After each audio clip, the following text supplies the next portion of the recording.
Obviously Shakib Khan ভীষণ dedicated একজন actor, মানে ভীষণই ভালো অ্যাক্টর, মানে গ্রাস্পিং পাওয়ারটা ভীষণ বেশি, and he is a superstar, সেটা তো বলাই বাহুল্য। ওয়াও! দরদ সিনেমায় শাকিবের সাথে কাজ করার পর এবার শাকিব খানকে প্রশংসায় ভাসালেন অভিনেত্রী কেয়া পায়েল। সম্প্রতি গণমাধ্যমে দেওয়া একটি সাক্ষাৎকারে এই অভিনেত্রী বলেন, শাকিব খান অনেক বড় মাপের একজন অভিনেতা। সে নিঃসন্দেহে বাংলাদেশের বড় সুপারস্টার। তার সাথে আমি দরদ সিনেমায় কাজ করার সুযোগ পেয়েছি। দরদ সিনেমার কাহিনী অনেক ইন্টারেস্টিং, দর্শকদের অনেক ভালো লাগবে।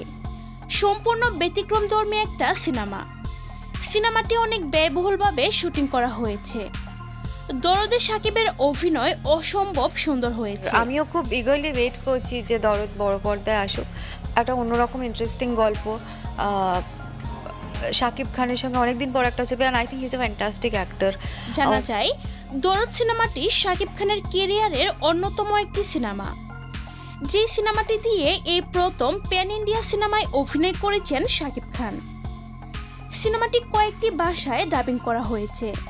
একসাথে অনেকগুলো দেশে মুক্তি দেওয়ার পরিকল্পনা করছেন পরিচালক অনন্য মামুন।